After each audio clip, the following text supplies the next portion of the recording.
Assalamualaikum warahmatullahi wabarakatuh. Selamat pagi semuanya. Pada kali ini saya akan membahas tentang akar-akar dan sifat-sifatnya dari persamaan polinomial.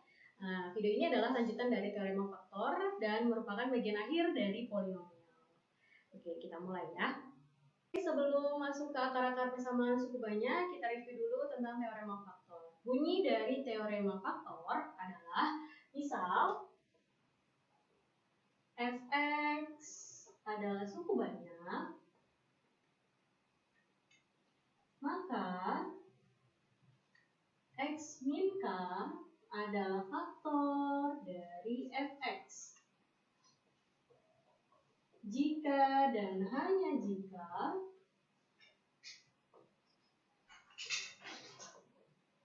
fk sama dengan 0. Jadi x min k-nya ini dikatakan faktor dari fx jika dan hanya jika fk-nya sama dengan 0. Nah, k-nya ini adalah akar dari persamaan suku banyak fx.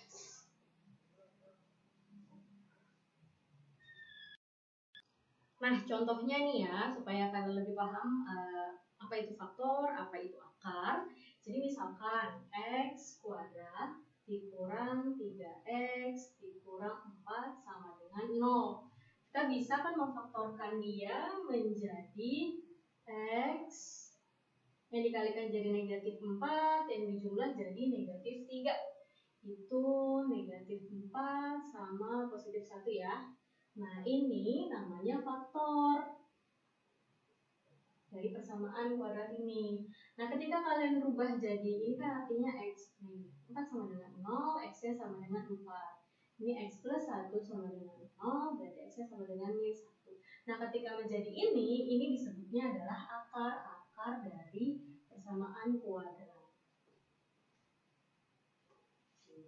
Jadi bisa dibedakan ya, faktor dan akar.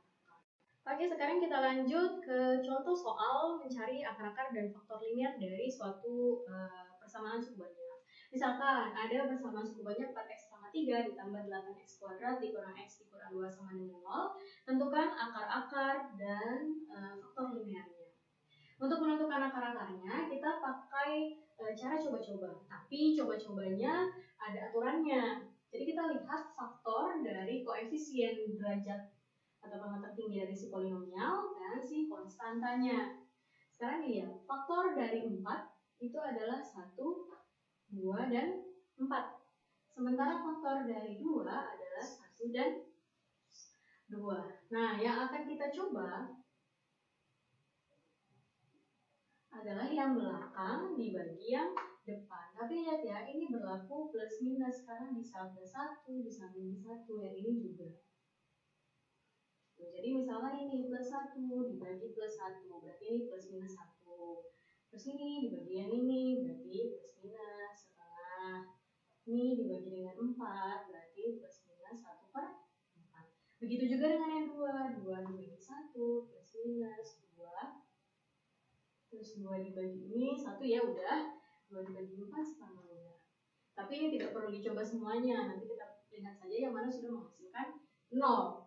Kita coba misalkan F1 ganti x-nya dengan 1, berarti 4 tambah 8 dikurang 1 dikurang 2. Apakah dia sama dengan 0? Enggak ya. Terus kita coba yang min 1, berarti min 4 tambah 8, min 1-nya ganti ke sini ya. Terus tambah 1 dikurang 2. Apakah dia menghasilkan 0? Tidak. Terus coba lagi F2, ini berarti 8 kali 4, 32 ditambah 4 kali 8, 32, min 2. Tidak ya. Kita coba lagi. Oh ya, kenapa nggak cobanya setengah sama seperempat? Kita cari yang lebih mudah aja dulu, 1, 2 gitu ya. Ini jadinya min 32 tambah 32 tambah 2 dikurang 2. Nah, ini dia menghasilkan 0. Berarti min 2 itu adalah akar dari si persamaan polinomial ini. Baru kita gunakan formula supaya lebih mudah. Tulis ya koefisiennya 4, 8, min 1, min 2. X-nya min 2. Seperti biasa penggunaan formula. 4 dikali min 2, min 8, ditambah ini jadi 0, 0, tambah min 1, ini kali 2, nah, sisanya 0. Sekarang berarti hasil baginya adalah 4x kuadrat min 1, gitu ya. Jadi yang satu akarnya adalah x plus 2, sisanya tinggal 4x kuadrat min 1. Nah kalau ini kita nggak perlu lagi cari f1, sisanya kita nggak perlu lagi cari f setengah, f seperempat. Ini langsung bisa kita faktorkan biasa. Nah, begitu. Jadi 2x plus 1, 2x min 1. Atau x-nya sama dengan min setengah dan x-nya sama dengan setengah. Jadi, kita dapat akar-akarnya ada 3 nih x-nya.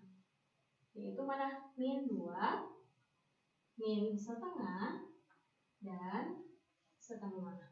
Kalau ditanya faktor-faktornya, berarti kan tadi x min k ya, berarti x dikurang min 2.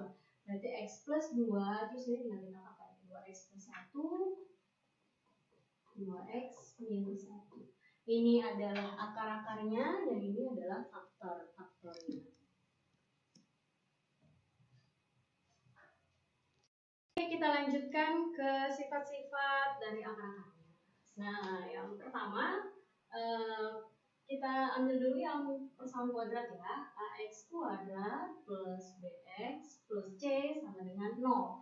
Nah, ini punya dua akar, yaitu x1 dan x2. Nah, sifat-sifat dari x1 dan x2 itu kayak gimana sih? Jadi kalau mereka dijumlahkan, hasilnya adalah min b per a.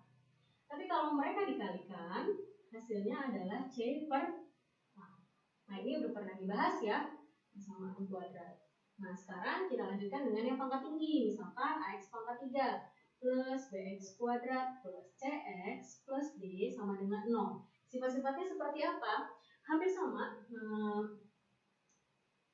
seperti yang pangkat 2. Jadi kalau dia dijumlahkan, kalau ini akarnya berarti kan ada 3 ya. x1, x2, dan x3. Jadi kalau mereka dijumlahkan, x1 tambah x2 tambah x3, hasilnya adalah min b per a. Tapi ketika mereka dikalikan, tapi mengalikannya kalau ini, karena kan dua suku ya.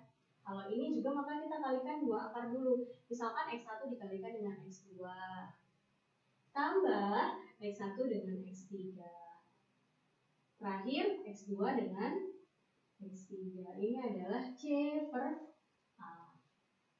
Nah, kalau tiga-tiganya kita kalikan, nah tadi sudah min b, terus c, berarti berikutnya adalah min d per a. Jadi polanya akan seperti itu. Begitu juga kalau yang pangkat 4, misalkan ax pangkat 4 plus bx pangkat 3 plus cx kuadrat plus dx plus x sama dengan 0. Maka akar-akarnya akan ada 4 ya. Misalkan saya ganti deh akarnya P, Q, R, S. Gitu. Maka P ditambah Q ditambah R ditambah S itu min B per A. Terus kalau dua sukunya dikalikan berarti PQ. Terus PR, PS. Sekarang lanjut QR, PS. Terakhir RS. Maka dia sama dengan C per A. Nah, kalau tiga sukunya dikalikan, berarti misalkan PQR, terus PQS. Apalagi yang bisa kita kalikan? PRS, terus QRS. Maka hasilnya adalah min D per A. Terakhir, kalau keempat sukunya kita atau keempat akarnya kita kalikan, PQRS, maka hasilnya adalah E per A. Dan begitu selanjutnya polanya pada pangkat 5, pangkat 6, dan selanjutnya. Jadi min B per A, C per A, min D per A, dan E per A. Bisa dipahami ya? Nah, sekarang kita masuk ke contoh soal dari penggunaan sifat-sifat akar-akar persamaan suku banyak. Nah, misalkan X1, X2, X3 adalah akar-akar dari X pangkat 3 dikurang 2X dikurang 2 sama dengan 0. Maka tentukan 1 per X1 tambah 1 per X2 tambah 1 per X3. Sebelum ke sini kita lihat dulu, ini kan pangkat 3 nih. Sekarang lihat nilai A-nya dulu. A-nya berarti koefisien dari X pangkat 3 ya. 1. B-nya koefisien dari X pangkat 2, nggak ada, berarti 0. C-nya koefisien dari X. Dan D-nya konstanta. Gitu ya. Nah, terus kita lihat kalau ini kan ada 3 ya. Benar tadi ya, X1, X2, X3. Gimana sifat akar-akarnya? Kalau mereka dijumlahkan semua berarti min B per A. Min B per A berarti sama dengan 0. Terus kalau dua-dua, X1 kali X2, X1 kali X3, X2 kali X3, berarti C per A. C per A sama dengan min 2. Nah, kalau tiga-tiganya dikalikan, maka hasilnya adalah min D per A. Berarti min 2 per 1. Gitu ya. Nah, baru kita lihat ke soal yang ini.